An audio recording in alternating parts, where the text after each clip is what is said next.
Hi cricket fans, మీకు daily cricket updates ఇష్టమైతే మీ support చూపించడానికి మన ఛానల్ని సబ్స్క్రైబ్ చేయండి. ఈ వీడియో నచ్చితే లైక్ చేయండి. మీ అభిప్రాయాన్ని కామెంట్స్ రూపంలో తెలియజేయండి. డియర్ క్రికెట్, ప్లీజ్ ఇంకొక ఛాన్స్ ఇవ్వు అంటూ అవకాశాలు లేక తన క్రికెట్ కెరీర్కు ఎండ్ కార్డు పడిపోతున్న సమయంలో అడుక్కున్న ఓ క్రికెటర్ ఇప్పుడు మళ్ళీ తన విశ్వరూపం చూపిస్తూ మైదానంలో చెలరేగుతున్నాడు. కోహ్లీ, రోహిత్ శర్మ టెస్ట్ కెరీర్ భవితవ్యం సందిగ్ధంలో పడిపోతున్న సందర్భంలో ఆ అవకాశాన్ని వినియోగించుకొని మళ్లీ జాతీయ జట్టులోకి చోటు సంపాదించుకోవాలనుకుంటున్నాడు. సెలెక్టర్ల దృష్టి తనపై పడేలా చెలరేగి ఆడుతూ మైదానంలో వరుస సెంచరీలు బాదుతున్నాడు. అతడు మరెవరో కాదు, కరుణ్ నాయర్. ఈ ప్లేయర్ ఒకప్పుడు చెన్నైలో ఇంగ్లాండ్ పై 5వ స్థానంలో దిగి ఏకంగా ట్రిపుల్ సెంచరీ బాది క్రికెట్ ప్రియుల దృష్టిని ఆకర్షించాడు. కానీ అప్పుడు లాంగెస్ట్ ఫార్మాట్ లో అతన్ని టీమిండియా పట్టించుకోలేదు. టెస్టుల్లో 2016లో అడుగుపెట్టిన అతడు ఒక్క ఏడాదిలోనే ఇంగ్లాండ్ పై 3 టెస్టులు, ఆస్ట్రేలియాతో 3 టెస్టులు ఆడాడు. మొత్తంగా 6 టెస్టుల్లో 374 పరుగులు సాధించాడు. అందులోనే ట్రిపుల్ సెంచరీ ఉండడం విశేషం.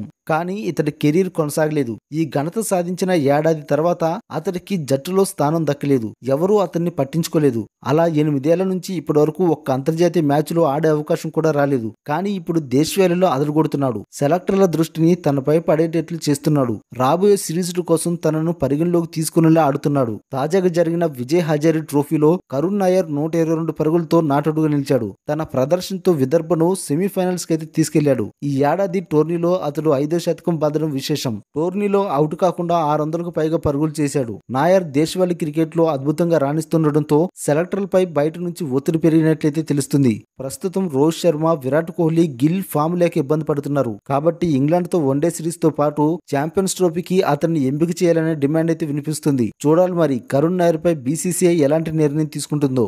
2 ఏళ్ల క్రితం నాయర్ పెట్టిన పోస్ట్ ప్రస్తుతం వైరల్ కావడం వల్ల దానిపై నాయర్ స్పందించాడు. అయితే అది అప్పుడు భావోద్వేగంతో పెట్టిన పోస్ట్ అని చెప్పుకొచ్చాడు. 6-7 నెలల పాటు ఎలాంటి క్రికెట్ ఆడలేదు. రోజు 3 గంటల పాటు జర్నీ చేసి ప్రాక్టీస్ మాత్రమే చేశా. అప్పుడు చాలా బాధపడ్డాను. కానీ ఇప్పుడు వాటన్నింటిని పక్కన పెట్టి ముందుకెళ్తున్నాను. ఏ అవకాశం వచ్చినా నేనేంటో నిరూపించుకోవడానికి సిద్ధమయ్యా అని నాయర్ చెప్పుకొచ్చాడు.